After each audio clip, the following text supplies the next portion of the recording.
ఇది the వేదంశ్ devotional దివ్యమైన కథలు. ఆలయ విషయాలు మీకోసం. సికింద్రాబాద్ ఉజ్జయిని మహంకాళి జాతరలో పోతరాజు ఎందుకు ముందుంటాడు? బోనం తీసుకెళ్లే ప్రతి భక్తి వెనుక అమ్మవారి ఏ మహిమ దాగి ఉందో తెలుసా? Double quotation.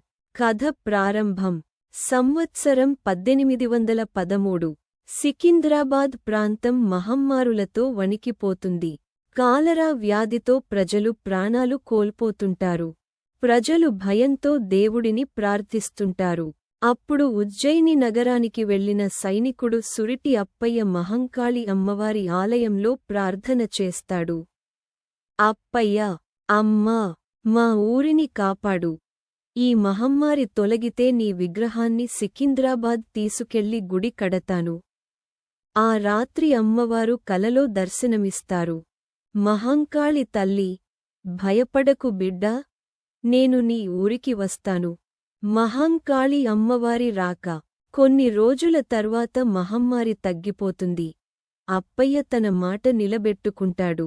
ఉజ్జయిని నుండి మహంకాళి అమ్మవారి విగ్రహాన్ని తీసుకువచ్చి సికింద్రాబాద్లో ప్రతిష్ఠిస్తాడు. గ్రామస్థులు ఆనందంతో జైకొడతారు. గ్రామస్థులు, జై మహంకాళి తల్లి. Double quotation. మొదటి జాతర. ఆషాఢ మాసం వస్తుంది.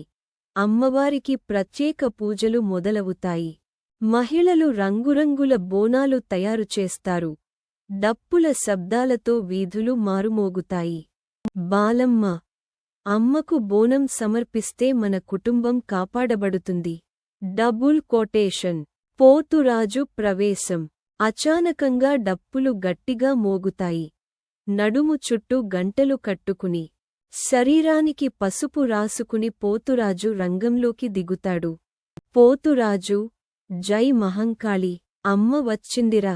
అతని నృత్యంతో జాతర ఉత్సాహంగా మారుతుంది. బోనాల ఊరేగింపు. వేలాది మహిళలు తలపై బోనాలతో ఊరేగింపు చేస్తారు. డీజేలు, డప్పులు, కోలాటాలు. సికింద్రాబాద్ మొత్తం పండుగ వాతావరణంగా మారుతుంది. పూజారి అమ్మవారికి మహాహారతి ఇస్తాడు. పూజారి రామశాస్త్రి, అమ్మ దయతో ఈ నగరం ఎల్లప్పుడూ సుభిక్షంగా ఉండాలి. Double quotation. క్లైమాక్స్. ఆ సమయంలో గాలి బలంగా వీచుతుంది.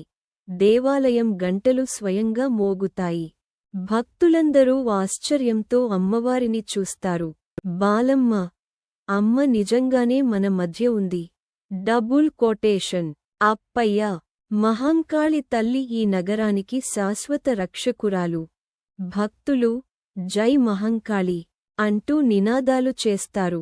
ముగింపు సందేశం. భక్తి ఉన్న చోట అమ్మవారి కరోనా ఉంటుంది. ఉజ్జయిని మహంకాళి తల్లి భక్తులను ఎల్లప్పుడూ కాపాడుతుంది. జై ఉజ్జయిని మహంకాళి తల్లి.